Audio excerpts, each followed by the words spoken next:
So hello everyone, my name is Raghav. I'm working as an IPPS in Indian Bank of India. तो इस channel पे हम बात करते हैं बैंकिंग एग्जाम्स की प्रिपरेशन रिलेटेड उन सभी चीजों की जो कि एक एस्पायरेंट को रिक्वायरमेंट रहता है बट एक एस्पायरेंट के पॉइंट ऑफ व्यू से। तो आज की इस वीडियो का टॉपिक है क्वांटिटेटिव एप्टीट्यूड। इस सब्जेक्ट को या तो लोग बहुत ज्यादा प्यार करते हैं या फिर बहुत ज्यादा ही अवॉइड कर देते हैं बिकॉज इस चैनल में हर एस्पिरेंट को लगता है कि वो बहुत ज्यादा वीक है और वो इसमें कभी स्ट्रॉन्ग बन ही नहीं पाएगा।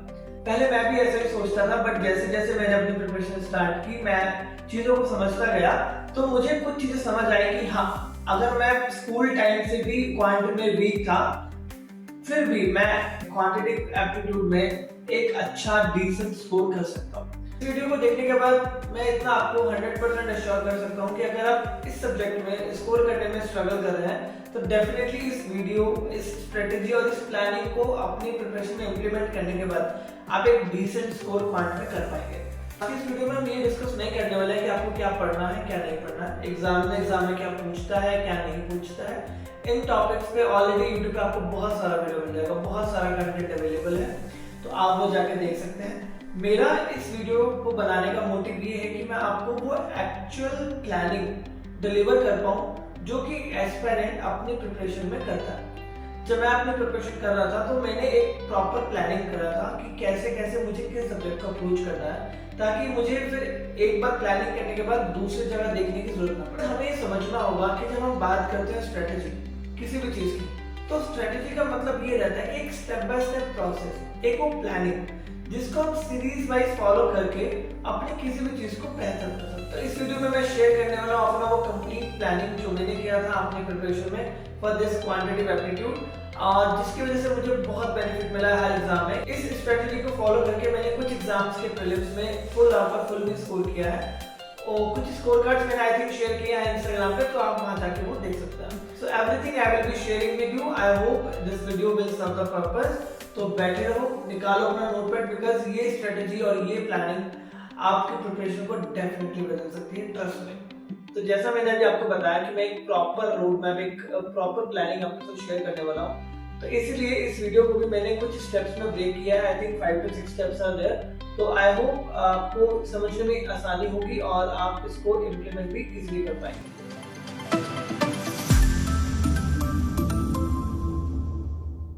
So let's move on to step 1.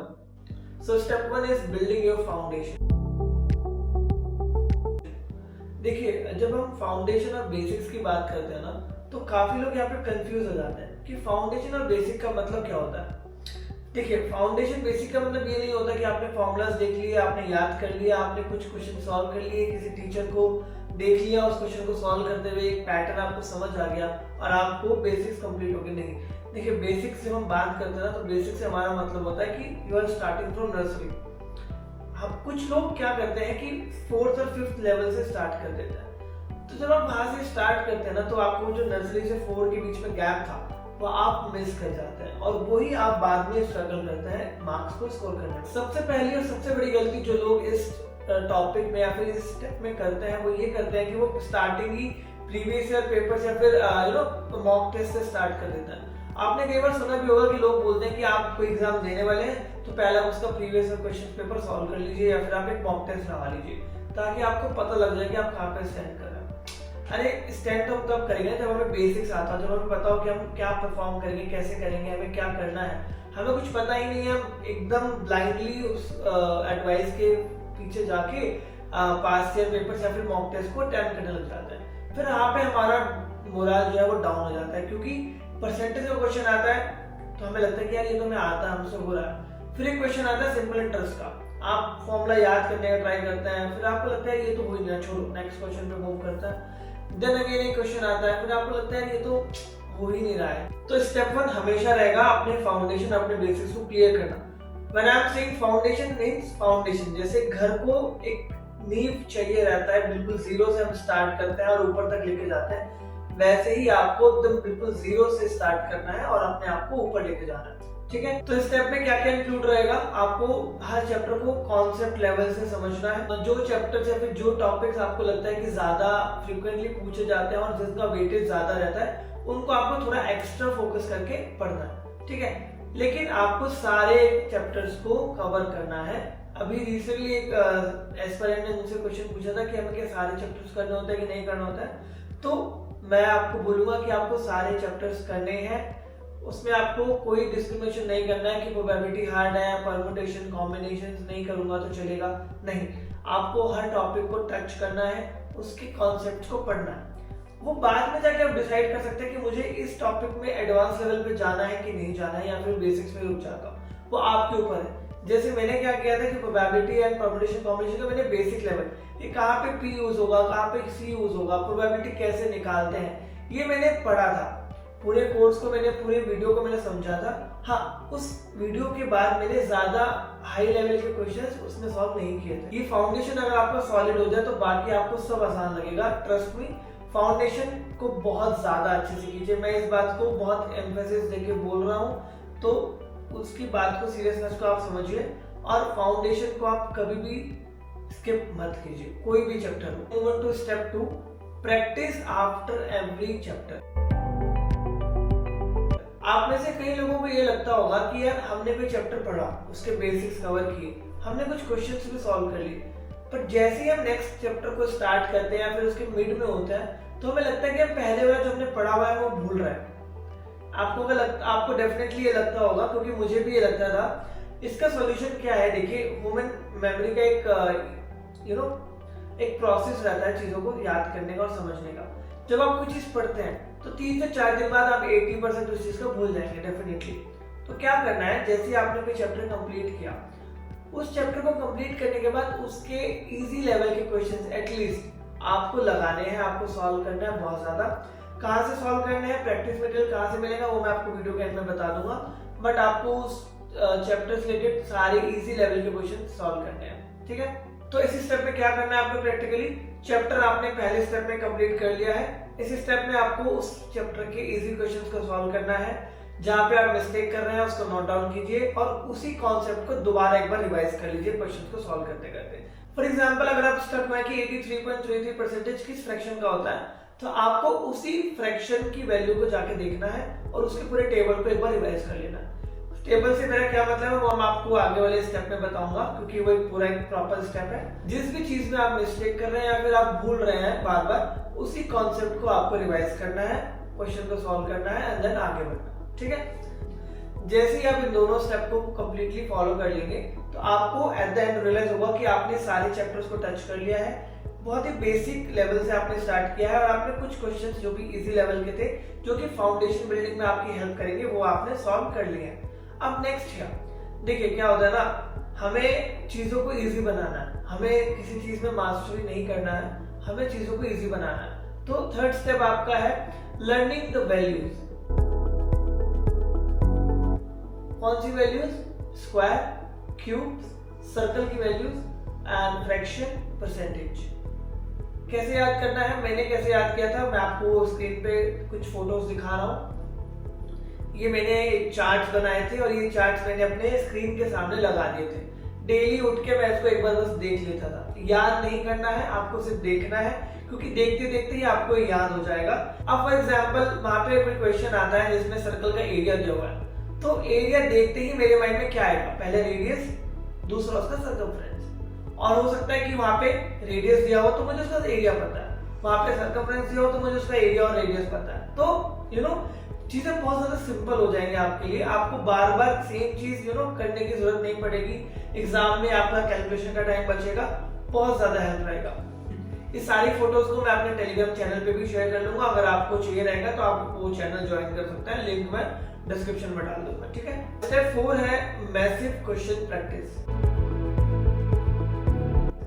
आपको इतना ज्यादा क्वेश्चन प्रैक्टिस करना है कि आपको क्वेश्चन देखते ही आपके माइंड में प्रोसेस एकदम याद हो जाए, आपको उसका आंसर पता हो कि यहाँ ये क्वेश्चन ऐसे सॉल्व होगा, इतने टाइम में सॉल्व होगा, इसका ये शॉर्टकट है, इसका ये आंसर आना चाहिए। क्योंकि क्या रहता है ना, जब आप एक एक्सेसिव प्रैक्टिस करते हैं तो एक आपका कॉन्फिडेंस बिल्ड होता है। एग्जाम में जब आप कोई क्वेश्चन सॉल्व करते हैं तो आपको जब उसका आंसर टिक करना होता है ना, तो आपको एक कॉन्फिडेंस रहता है कि हाँ मैंने ये क्वेश्चन सॉल्व किया है तो 100% ये करेक्ट होगा। तो वो कॉन्फिडेंस कहाँ से आएगा, प्रैक्टिस से आएगा। प्रैक्टिस मटेरियल कहाँ से लेना है, कहाँ पे मिलेगा, वो मैं वीडियो के एंड में बताने वाला हूँ। बहुत अच्छा सोर्स है, आप उसको फॉलो कर सकते हैं। हालांकि मैं उस सोर्स को बता चुका हूँ, पहले भी रिवील कर चुका हूँ, बट स्टिल इस वीडियो के एंड में भी मैं आपको दोबारा बता दूंगा, ठीक है।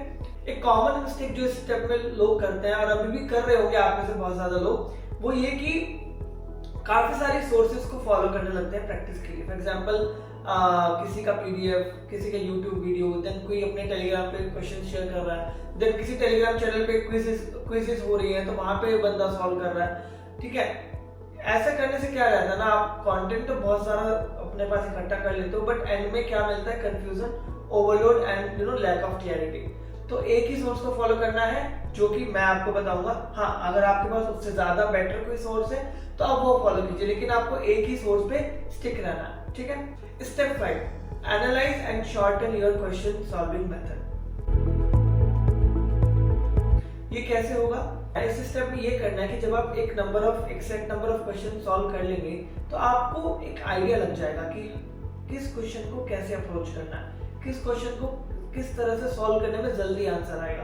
तो आपको ये पूरा एनालिसिस करना है खुद से, कोई दूसरा आपको ये करके नहीं देगा। मैंने भी अपने आप से ही खुद का एनालिसिस किया और फाइंड आउट किया कि कहाँ पे मैं ज्यादा टाइम वेस्ट कर दे रहा हूँ, किस स्टेप की रिक्वायरमेंट थी, किसी स्टेप की रिक्वायरमेंट नहीं थी उस क्वेश्चन को सॉल्व करने में, वो आपको एनालिसिस करना है खुद से। और इसका एक बहुत ही अच्छा सा एग्जांपल मैं आपको देता हूँ कि for example time and work का एक क्वेश्चन है कि A completes the work in 6 days, B completes the work in 8 days। तो आपको A भी लिखने की जरूरत नहीं है, आपको सीधा 6 और 8 लिखना है। LCM 48 होता है तो आपको एरो नहीं बनाना है। हम क्या करते हैं 6 8 देन एरो बनाएंगे, देन 48 लिखेंगे, फिर एरो बनाएंगे, कोई C बंदा आएगा, फिर उसको ऐसे ज्वाइन करेंगे। वो करने की जरूरत क्या है? जब आप इतना प्रैक्टिस कर चुके हैं तो आपके माइंड में ऑटोमेटिकली होना चाहिए चीज कि जब आप कोई क्वेश्चन को रीड कर रहे हैं तो आपको पता हो कि जब आप 6 डेज की बात कर रहे हैं तो वो A का वर्क है, जब आप 8 डेज की बात कर रहे हैं तो वो B का वर्क है। ये बहुत ही सिंपल और बहुत ही इजी एग्जांपल था। ऐसे ही बहुत चीजें ऐसी हैं जो आप अपने क्वेश्चन सॉल्विंग मेथड में कट आउट कर सकते हैं टाइम को सेव करने के लिए, ठीक है। तो इस स्टेप में प्रैक्टिकली क्या करना है, जब भी आप कोई क्वेश्चन सॉल्व करो उसको एनालिसिस करो, क्या मैं इसको इससे ज्यादा शॉर्ट मेथड से कर सकता था। डीआई में जो कैलकुलेशन है उसको शॉर्ट करने का ट्राई करो, अप्रोक्सीमेशन एंड एस्टिमेशन का यूज करो। और सबसे ज्यादा इंपॉर्टेंट, हर मॉक टेस्ट और हर लाइव टेस्ट के बाद अपने मॉक टेस्ट को थॉरली एनालिसिस करो और इसमें देखो कि किस क्वेश्चन को आप कम टाइम में सॉल्व कर सकते थे बट आपने ज्यादा टाइम लिया, और ज्यादा टाइम लिया तो आप कहाँ पे स्टक हुए, क्यों आपने ज्यादा टाइम लिया, क्या वो उससे भी ज्यादा शॉर्ट मेथड में या उससे भी ज्यादा कम टाइम में सॉल्व किया जा सकता था कि नहीं किया जा सकता था। और एक लास्ट स्टेप जो मैं हमेशा से अपने वीडियोस में बोलता आ रहा हूँ कि आपको एक ही सोर्स को फॉलो करना है, एक से ज्यादा सोर्सेज को फॉलो नहीं करना है, चाहे वो बेसिक्स के लिए हो चाहे वो प्रैक्टिस के लिए हो। इनिशियली मॉक टेस्ट भी आप एक ही फॉलो कीजिए, उसके बाद आप डाइवर्स कर सकते हैं जब आपका एक डिसेंट स्कोर आने लग जाए।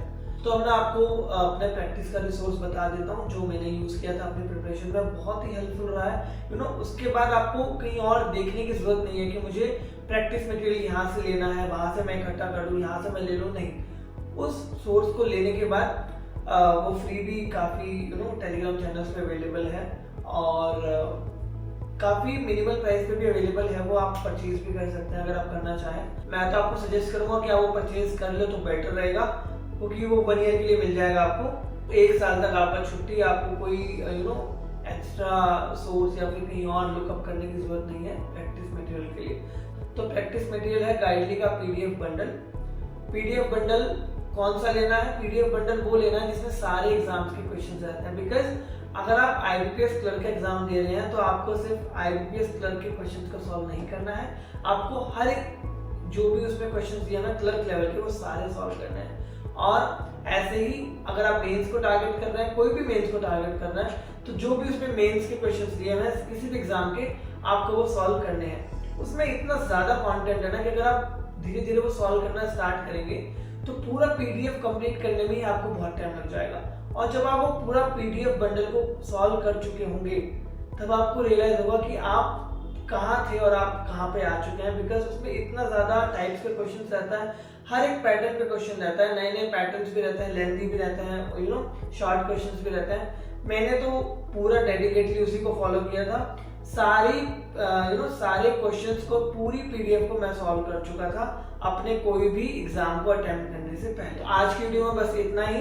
ऐसी और वीडियोस मैं आपके लिए लाता रहूंगा। नेक्स्ट वीडियो में आपको कौन से सब्जेक्ट का स्ट्रेटेजी चाहिए या फिर प्लान चाहिए, वो आप मुझे इस वीडियो के कमेंट सेक्शन में नीचे कमेंट करके बता सकते हैं। तो मिलते हैं नेक्स्ट वीडियो में। Till then bye bye, take care.